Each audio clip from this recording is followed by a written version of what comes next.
Hey everyone, this is Tech 5100 here, and I'm working on this new building I bought. Is Kibri 8243. It's a half timbered brick house, and it's pretty cool looking. So I bought it on eBay, and I immediately liked how it would look on my Northeast corridor, or might look on my Northeast corridor. So I just went ahead and bought it. Um, Here's everything inside. I don't know what year this was made, but the box is pretty old. It feels pretty old. It smells pretty old. So I'm thinking maybe late 90s, but I was into Europe during the 90s and I didn't see this building anywhere because I know for sure I would have bought this building in the 90s. So I'm thinking it's probably 90s. It may be 80s, I don't know. But I have never seen this building since the 90s, so this is the first time I've actually seen it, and like I said, I just thought it would be a great additive to my Northeast corridor layout. Here's the instructions, and nothing on here says what year it was made, which is typical of anything European.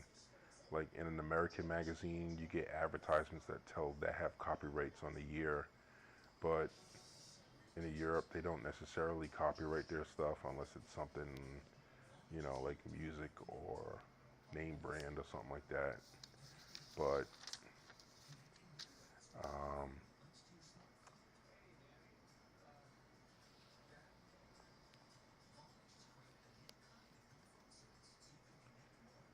so this is the first time I've seen this building. I doubt if I'll get to see another one.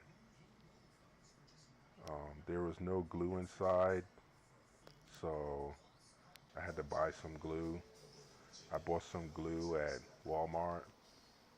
Walmart doesn't carry, at least the Walmart I went to doesn't carry any more models, and so they didn't have any glue. So I had to go to the hardware shop and buy some glue. And I guess Walmart's not selling models anymore. I guess it's a dying art or something, or a dying hobby. I don't know how many people do this kind of stuff anymore. And I have a lot of buildings for my Northeast corridor.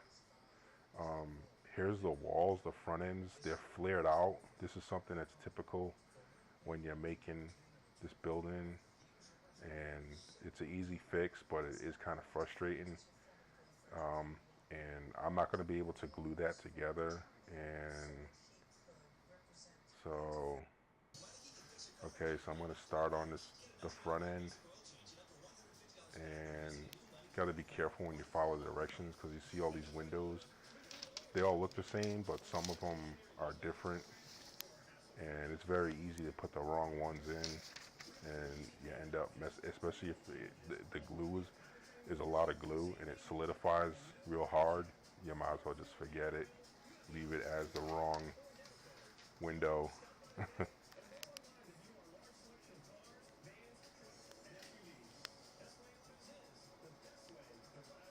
um, I have a lot of American and a lot of European. There's some things I like about a European. There's some things I like about American. Um, on this one, the foundation is real small. American layouts have a tendency to put sidewalks on their foundations, which is okay. But I always end up cutting off the sidewalks because they take up space and they take up a lot of street space. So here, all the windows are glued in now, and I'll turn it over, see how it looks. Looks pretty good. I think I'm gonna like this building. So now we're gonna put the windows in. Pretty much still got to pay attention to the numbers, or you could easily put the wrong windows in. When you get to larger buildings, it gets kind of difficult, as far as like putting in the wrong windows and making sure the right windows are put in and the right frames are put in. And it gets real tedious. So I have some skyscrapers that I've put together. Took me hours to do, and it was real frustrating because I had to make sure I didn't get the wrong ones, and I had to look for the numbers on the corresponding numbers on the windows and stuff. So now we'll start the second one.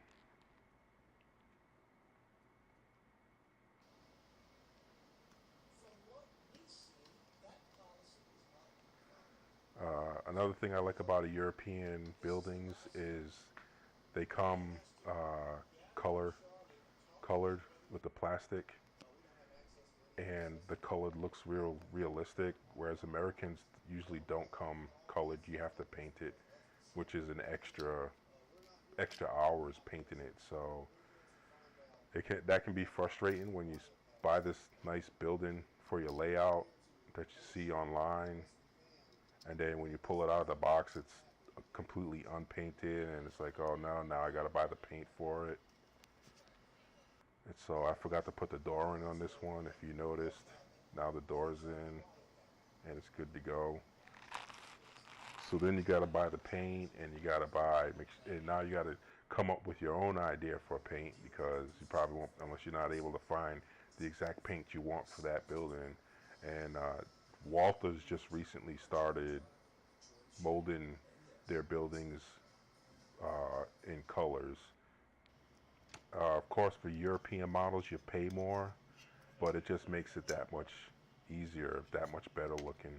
I guess you pay for what you get.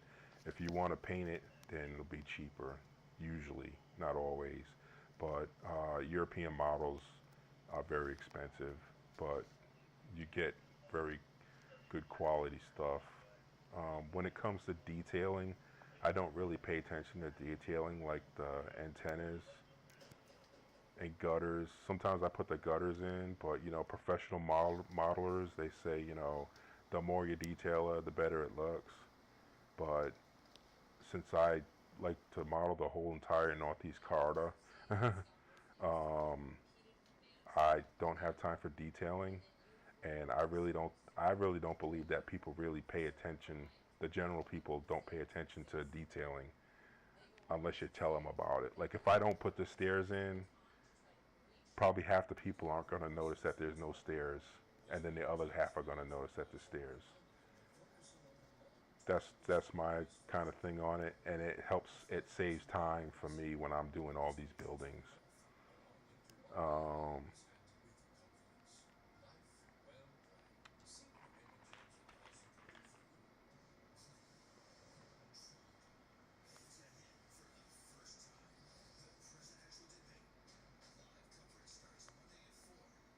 the timber that you see on there, it's actually painted on there. It's actually pre-molded on there, so that saved me a whole lot of time. If you notice, you can see it's been pre-molded and it's been pre-painted on there. That probably would have taken me another extra hour just to put that timber on there. I don't know the purpose of timber, of a half timber house, if it's structural or decorative. Obviously it's decorative, but I don't know the history behind it. I'm not really a half timber house type of looking person. So I only bought this one because it looks good. There's a couple of others that's out there that I'm interested in purchasing because they look good. But generally speaking, obviously this one looks real good, but I'm not really a half timbered purchasing HO scale type of person. But I really like this one. I thought this one would look real good on my layout. I think I said that 3 times already. Uh, some of this building is snap fit. Like the structure was actually snap fit, and it has holes in there, as I showed you in previously. The glue's working real good. It's not modeler's glue, but it's real glue. Modeler's glue actually melts the plastic, so if you make mistakes, you're kind of screwed because it'll cement it real good. But this stuff's working okay. I couldn't find a seat for the second roofing, the angled roofing, so I didn't really know what to do. So sometimes you can't follow the instructions, especially European models. They can all of a sudden get real vague about halfway through. They get real vague on you. So I just went ahead and put the windows awnings in, and I decided to go ahead and seat the angled roofing onto the actual house first. So I just went ahead and seated it on there. So that way I could put the roof on top. Plus another issue is the bowing that I told you about in the roof, in the wall, the front ends. I won't be able to glue it anyway until I fix it. And three ways you can fix the bowing in the walls if you get any type of bowing is one, just to go ahead and glue it, and the glue will eventually cause the bowing to come out. Or you can get like some books or something and hold it in place and put the books on there and then come back maybe a week later. And another thing, of course, is with a lighter or a heat gun, and just very lightly and very carefully heat it. It doesn't take that much heat to heat it up and bend it back, because if you put too much, it's gonna melt.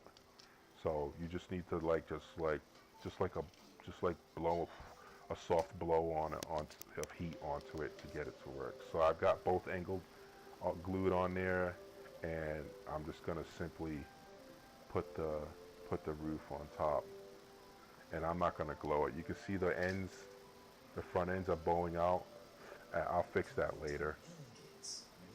And like I said, I don't like when it comes to detailing, you know, I try to leave the detailing that I feel that people really won't notice. So I just went ahead and threw the roof on top, and you can't really notice that there's bowing.